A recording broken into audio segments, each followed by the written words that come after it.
मेरे साथ बोलिए, भारत माता की। क्यों भाई, क्या हो गए आप लोगों की आवाज को? अम्मा என்னாச்சு இன்னும் சத்தமா கேட்கலையா? एनडीए सरकार बनानी है या नहीं बनानी है? एनडीए அரசாங்கம் அமைக்கப்பட வேண்டுமா வேண்டாமா? मोदी जी के नेतृत्व में तमिलनाडु में हमारी सरकार बनानी है या नहीं बनानी है? மோடி அவர்களின் தலைமையின் கீழ் நம்முடைய தமிழ்நாட்டிலே அரசாங்கம் அமைக்கப்பட வேண்டுமா வேண்டாமா? तो ऐसी आवाज नहीं चलेगी भाई।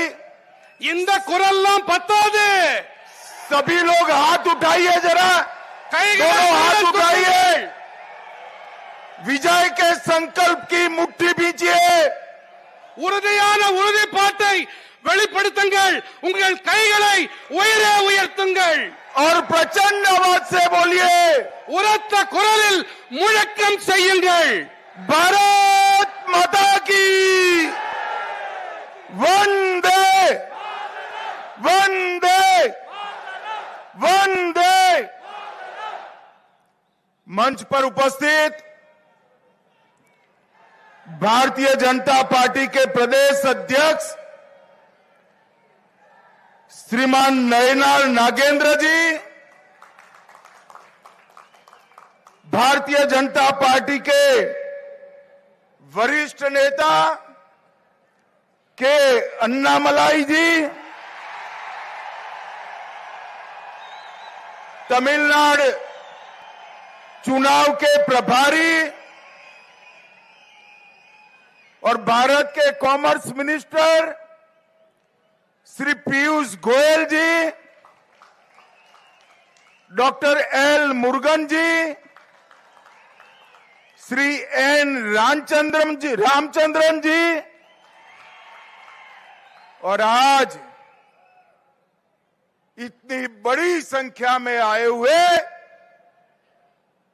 भारतीय जनता पार्टी के मालिक, ऐसे मेरे सभी कार्यकर्ताओं को मेरा प्रणाम।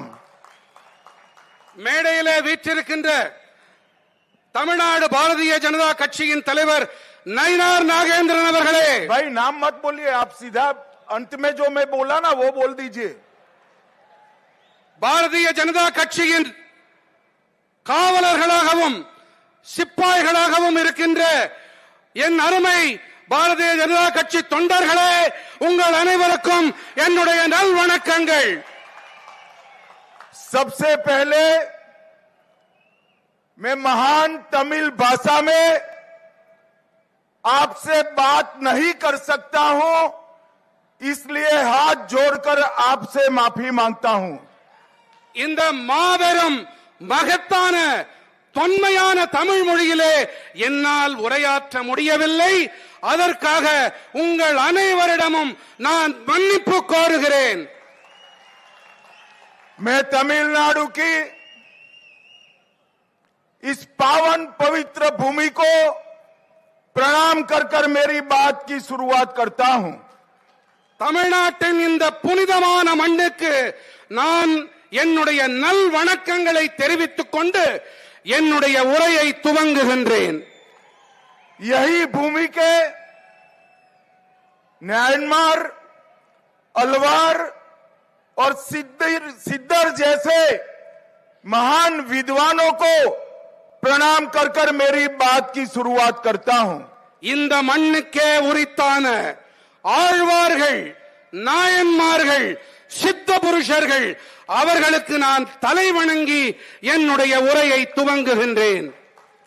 जिसके साथ चोला और पांडे वंश का महान विरासत जुड़ा है, ऐसी पुडुकोट्टई में आकर मैं आप सबको बहुत बहुत अभिवादन करता हूं। இங்கே மாபெரும் சோழ சாம்ராஜ்யம், அத்தகைய சாம்ராஜ்யத்தை இங்கே அந்த சாம்ராஜ்யம் இருந்த அத்தகைய புதுக்கோட்டைக்கு நான் என்னுடைய உரையை துவக்குகின்றேன். मैं भगवान गोकर्णेश्वर और देवी बृहद को प्रणाम कर कर मेरी बात की शुरुआत करता हूं. சிவனாருக்கும் உமையவளுக்கும் நான் என்னுடைய தலையை வணங்கி அவர்களுக்கு சிரம் தாழ்த்தி என்னுடைய உரையை துவங்குகின்றேன். मित्रों, आज भारत के महान सपूत तमिलनाडु के ही लाल जेसी कुमारप्पा की जन्मतिथि है. मैं उनको भी याद करना चाहता हूं.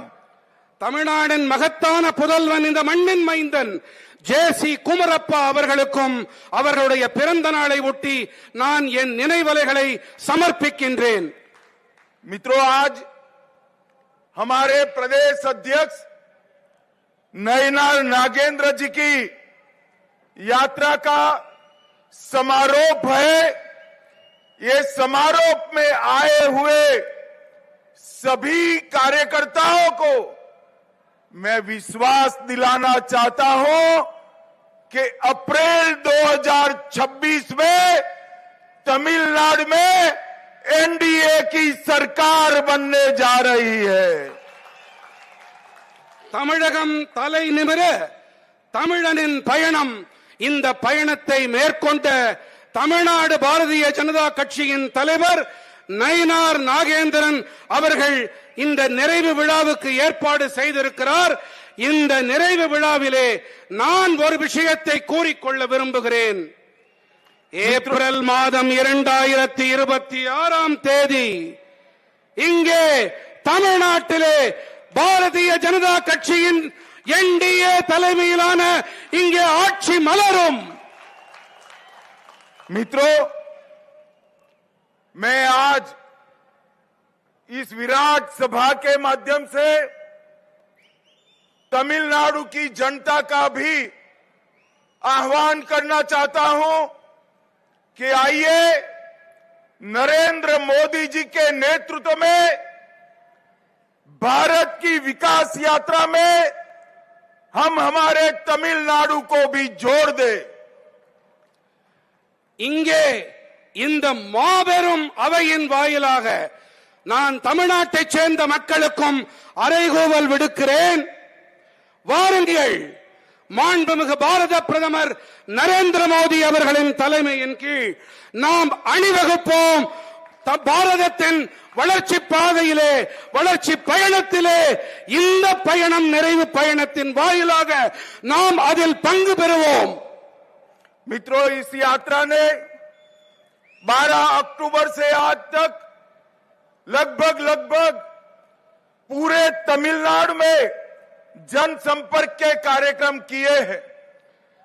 இந்த தமிழகம் தலை நிமிர தமிழனின் பயணம், இந்த பயணம் அக்டோபர் மாதம் 12ஆம் தேதி துவங்கியது. இதிலே கிட்டத்தட்ட தமிழ்நாட்டைச் சேர்ந்த அனைத்து மட்ட மக்களோடும் இங்கே தொடர்பு கொள்ளப்பட்டிருக்கிறது. आने वाले चुनाव में भारतीय जनता पार्टी एआईडीएमके के साथ, हमारे और साथी दलों के साथ एक मजबूत गठबंधन कर कांग्रेस और डीएमके को अंतिम लड़ाई देने का काम करने वाली है. இனி வரவிருக்கின்ற நாட்களிலே காதல விழுதா வரவிருக்கின்ற நாட்களிலே பாரதிய ஜனதா கட்சியும் அனைத்திந்திய அண்ணா திராவிட முன்னேற்ற கழகமும் இன்னும் பிற கூட்டணி கட்சிகளும் வலுவான கூட்டணி அமைத்து இங்கே ஆட்சி அமைக்க போகிறோம். हर मोर्चे पर डीएमके सरकार विफल गई है. எப்பாடுபட்டாவது எப்படியாவது இந்த திராவிட முன்னேற்ற கழக கூட்டணி ஆட்சியை நாம் ஒழித்தே தீருவோம், முடிவு கட்டியே தீருவோம். पूरे भारत में सबसे करप्ट गवर्नमेंट अगर कहीं पर है तो दुर्भाग्य से वो तमिलनाडु में है. மக்களே, ஒரு விஷயத்தை கொஞ்சம் கவனமா கேளுங்க. ஒட்டுமொத்த பாரதத்திலையும் எங்கேயாவது மிகப்பெரிய ஊழல் நிறைந்த கட்சி, மிகப்பெரிய ஊழல் நிறைந்த ஆட்சி என்று சொன்னால் அது தமிழ்நாட்டின் திராவிட முன்னேற்ற கழக ஆட்சிதான். भाई साहब, मैं बोलूं इतना ही बोलिए आप. तमिलनाडु सरकार बोला तो इतना ही बोलिए आप. अपने घोषणा पत्र का सबसे कम वादों को पूरा करने वाली कोई सरकार है तो तमिलनाडु में डीएमके सरकार है.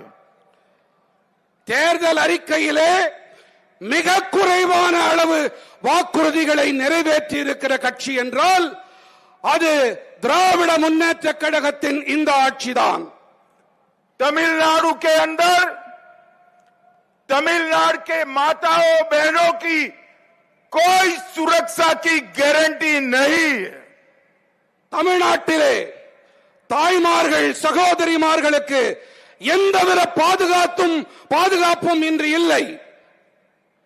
मित्रों, तमिलनाडु सरकार का एकमात्र उद्देश्य है स्टालिन जी के बेटे उदयनिधि को मुख्यमंत्री बनाना. தமிழ்நாடு அரசின் ஒரே நோக்கம் என்று சொன்னால் அது மு.க. ஸ்டாலின் அவர்களுடைய மகன் உதயநிதி ஸ்டாலின் அவர்களை முதலமைச்சராக்குவது மட்டும்தான். मैं आज तमिलनाडु की जनता को कहने आया हूं, तमिलनाडु के अंदर अब ये परिवार की राजनीति को समाप्त करने का समय आ गया है.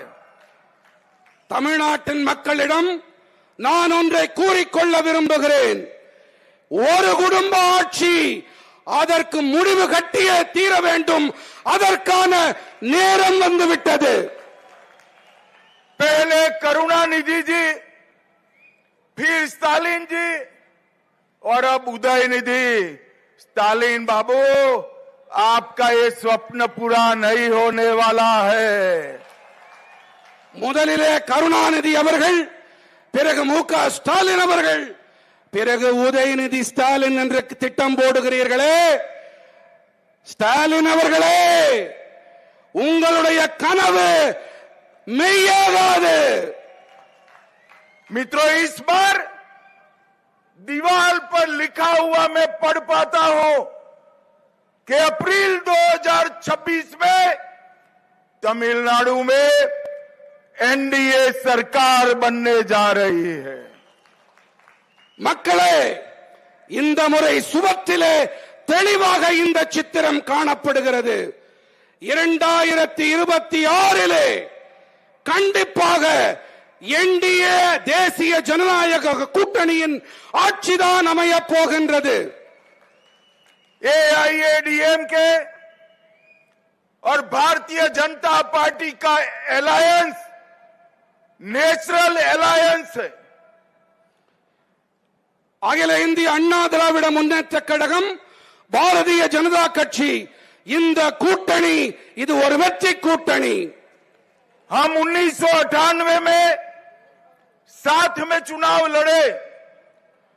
1998 1998 நாம் ஒன்றாக இணைந்து தேர்தலில் போட்டியிட்டோம். हम 2019 लोकसभा चुनाव भी साथ में लड़े. 2019 ஆண்டு தேர்தலிலும் நாம் ஒன்றாக இணைந்து தேர்தலில் களம் கண்டோம். हम 2021 का चुनाव भी साथ में लड़े. 2021 ஆண்டு தேர்தலிலும் கூட நாம் இணைந்து தேர்தல்களை சந்தித்தோம். हम 24 का चुनाव अलग लड़े, मगर 24 में बीजेपी और एआईएडीएमके के वोट का टोटल करते हैं तो 36 सीटों पर एनडीए का विजय होता है. 2024 ஆண்டிலே நாம் தனியாகத்தான் தேர்தல்களை சந்தித்தோம் என்று சொன்னாலும் பாரதிய ஜனதா கட்சி அஇஅதிமுக இரண்டின் மொத்த வாக்குகளை எண்ணி பார்த்தால் நாம் 26 தொகுதிகளிலே நாம் வெற்றி பெற்றிருப்போம். मित्रों, एक अपप्रचार स्टालिन जी की पार्टी ने चलाया है कि एनडीए तमिल भाषा का विरोध करे।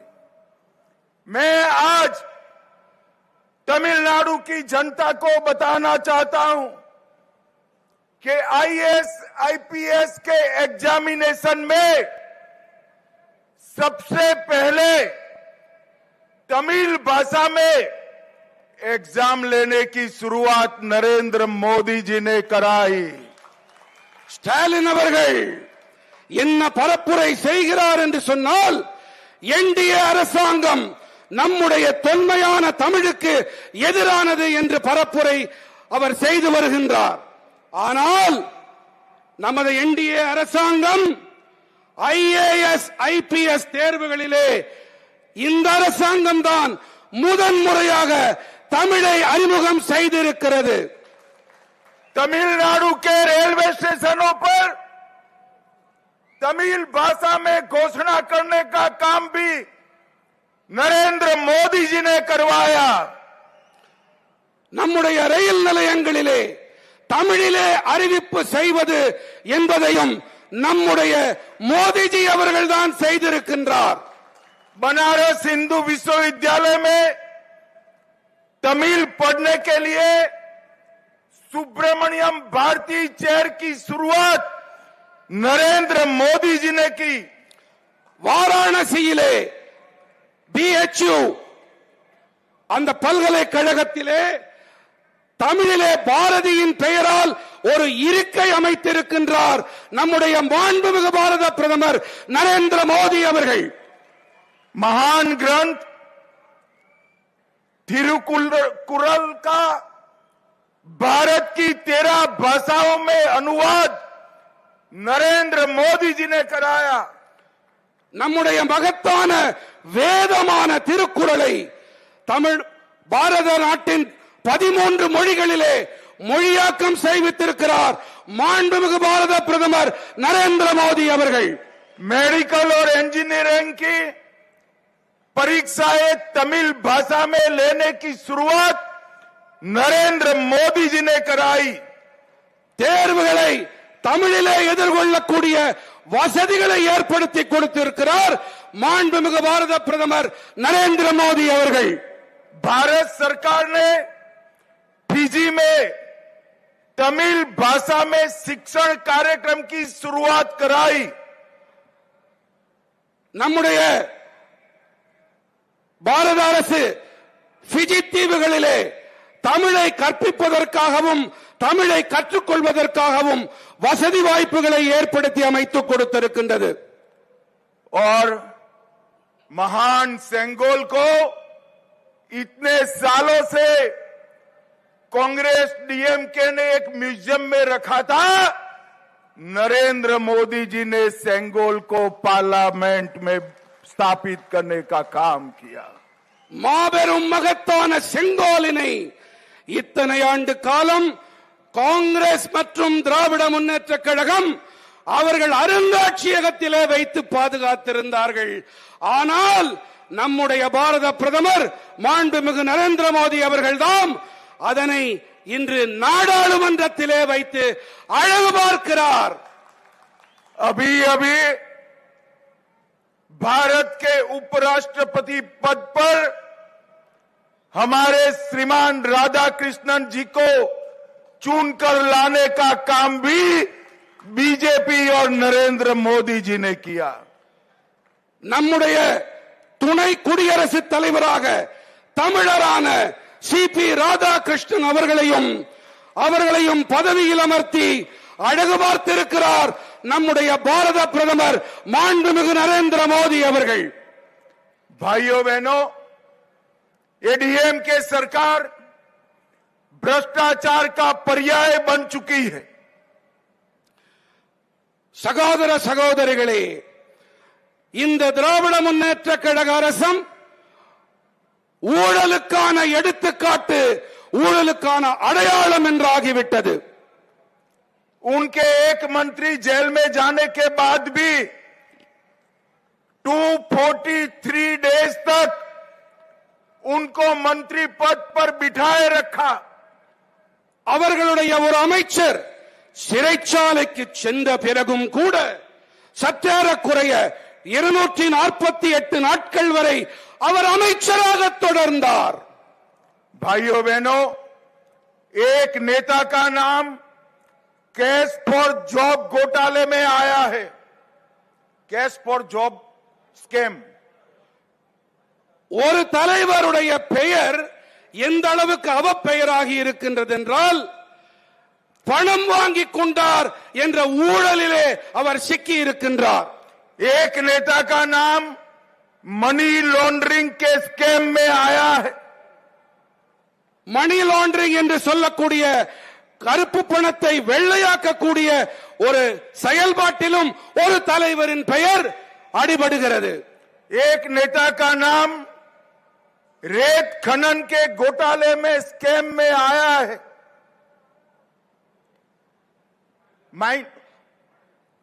மணலை அள்ளும் ஒரு ஊழலிலும் ஒரு தலைவரின் பெயர் வந்திருக்கிறது. एक नेता का नाम कॉल स्कैम में आया है. ஒரு தலைவரின் பெயர் நிலக்கரி ஊழலோடு தொடர்பு பட்டு இன்று வெளிவந்திருக்கிறது. और एक नेता का नाम 6000 करोड़ की CRIDP में करप्शन के लिए आया है.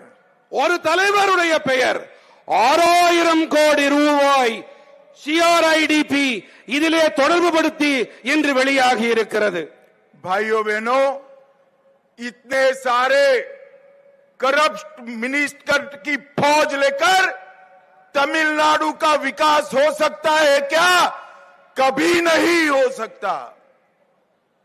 இத்தனை ஊழல் நிறைந்த அமைச்சர்கள், அப்படிப்பட்ட ஒரு அமைச்சரவையை இதனை வைத்துக் கொண்டு தமிழ்நாடு வளர்ச்சி காண முடியுமா? முடியுமா? பலமா? तमिलनाडु की हर योजना पर 20% करप्शन के कट मनी का लोड है. தமிழ்நாட்டிலே 20% முதலில் எனக்கு கட்டிங் கொடுக்க வேண்டும், என்னை நீ கவனித்துக் கொள்ள வேண்டும் என்ற நிலைமை நிலவுகிறது. पूरा तमिलनाडु का बजट केवल कर्ज और शराब की कमाई पर चल रहा है. ஒட்டுமொத்த தமிழ்நாடு அரசின் வரவு செலவு திட்ட அறிக்கை டாஸ்மாக் சாராயம் மற்றும் கடனில் மட்டும்தான் இயங்குகிறது. भाइयों बहनों, तमिलनाडु सरकार वादा खिलाफी करने वाली सरकार है.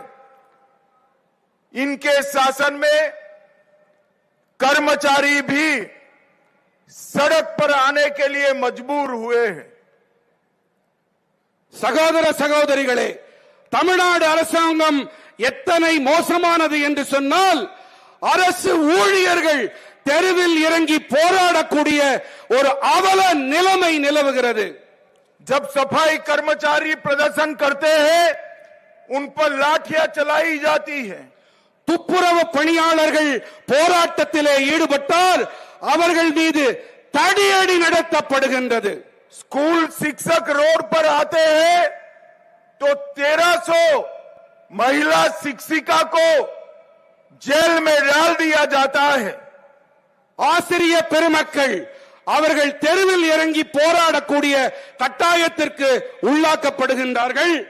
அதிலே அவர்கள் மீது 1300 பெண் ஆசிரியைகள் மீது அவர்கள் கைது செய்யப்பட்டு வன்முறைக்கு ஆளாக்கப்படுகின்றார்கள்.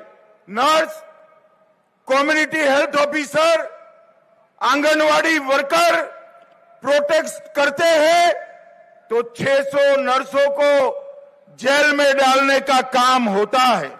ஆங்கன்வாடி பணியாளர்கள் போன்ற அரசு பணியாளர்கள் போராட்டத்திலே இறங்கினால் அவர்கள் உடனடியாக சிறைச்சாலைகளுக்கு அனுப்பப்படுகின்றார்கள். किसानों को भी धोखा देने का काम तमिलनाडु सरकार ने किया है. விவசாயிகளை கூட அவர்கள் சும்மா விட்டு வைக்கவில்லை. விவசாயிகளையும் அவர்கள் கொடுமைக்கு ஆட்படுத்துகின்றார்கள், ஏமாற்றுகின்றார்கள். डीएमके सरकार ने तमिलनाडु को डंपिंग ग्राउंड बनाया है. दूसरे राज्यों का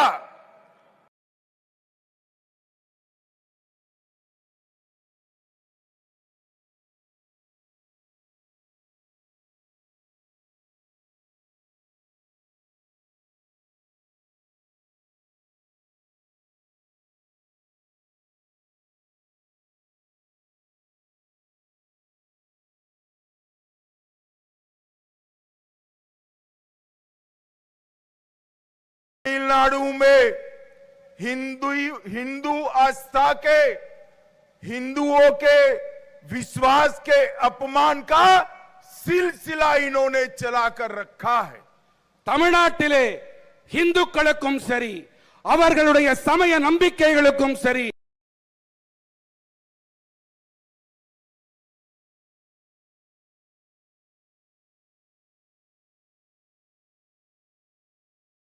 வழிபட்டுக் கொண்டிருக்கின்றது. तमिलनाडु में अयोध्या राम मंदिर भूमि पूजन के वक्त अघोषित कर्फ्यू लगाया जाता है. தமிழ்நாட்டிலே அயோத்தியின் ராமர் ஆலயத்தின் பூமி பூஜையின் போது அறிவிக்கப்படாத ஊரடங்கு பிறப்பிக்கப்பட்டது. उनके वरिष्ठ नेता सनातन धर्म को डेंगू और मलेरिया बताते हैं. அவர்களுடைய மூத்த தலைவர் சனாதன தர்மத்தை என்ன கூறினார்? டெங்கு, மலேரியா இவற்றோடு ஒப்பிட்டார்.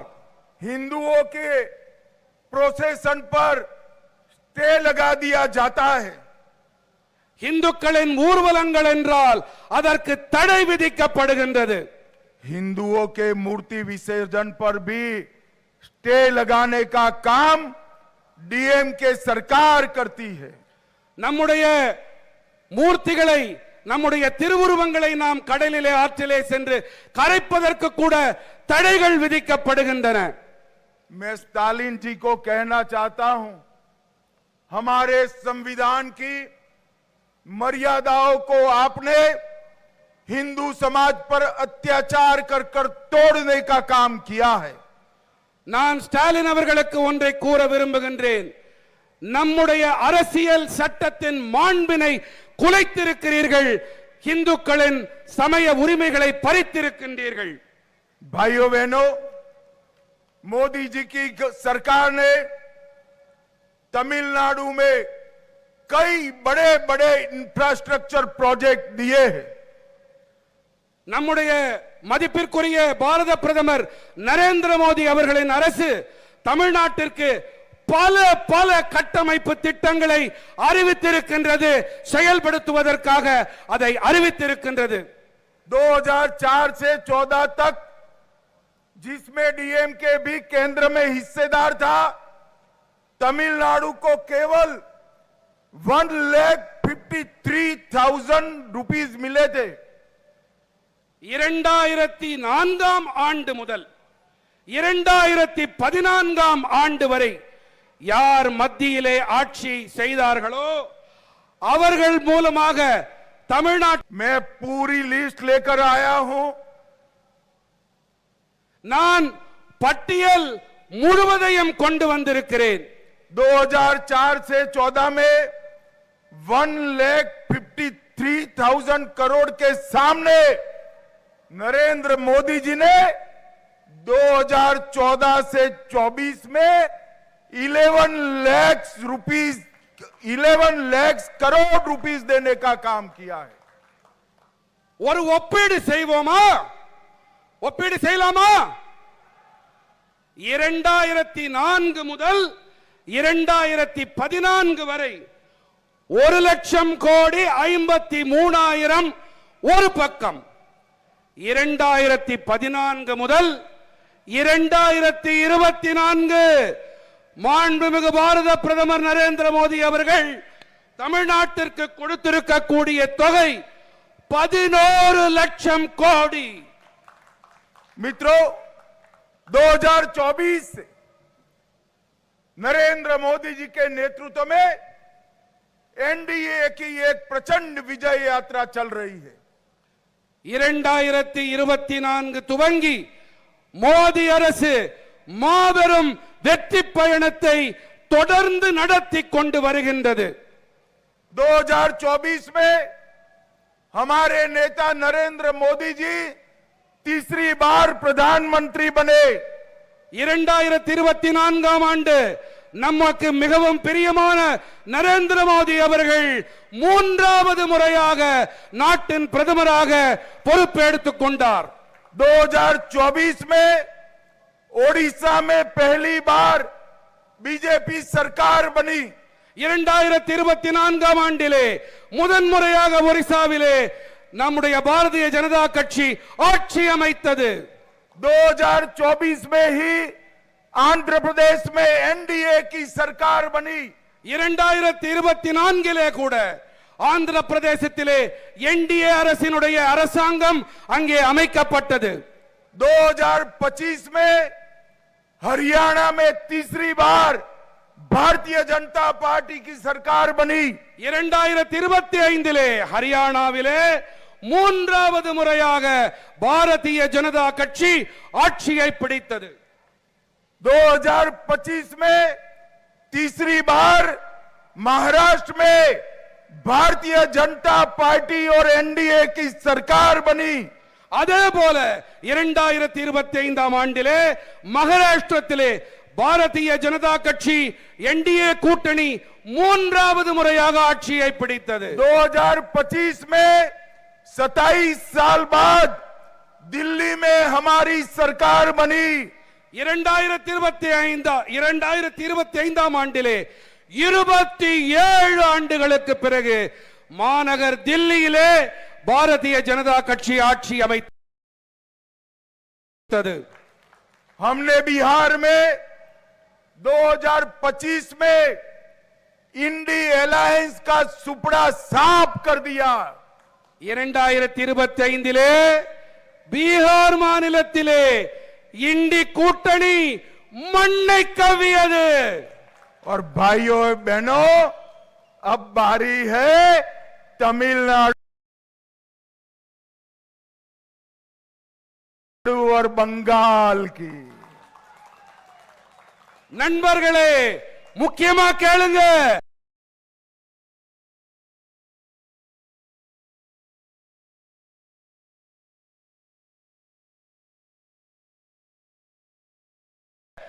இப்போ 2026 இப்போ தமிழ்நாட்டோட முறை. बंगाल भूल गए आप. வங்காளம், தமிழ்நாடு இப்பொழுது நம்முடைய முறை. आज हम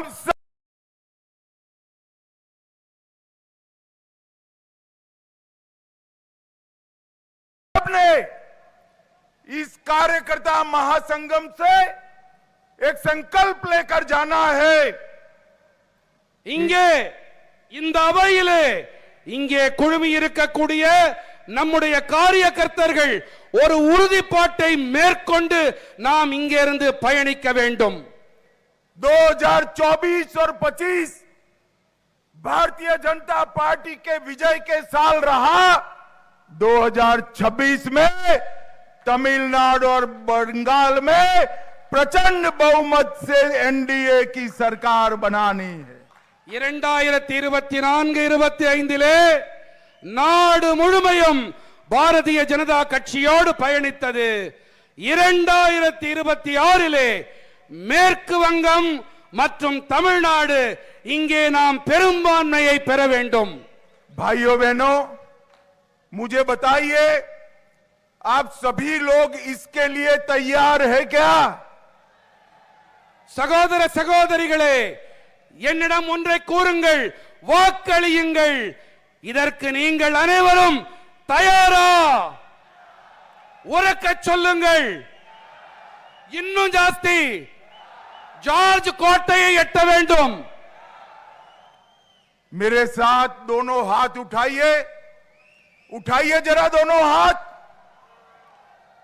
तमिलनाडु में एनडीए सरकार बनाने के संकल्प की मुट्ठी भींचिए और प्रचंड आवाज से बोलिए, भारत माता की वंदे वंदे वंदे। आप सभी का बहुत बहुत धन्यवाद। नमस्कार।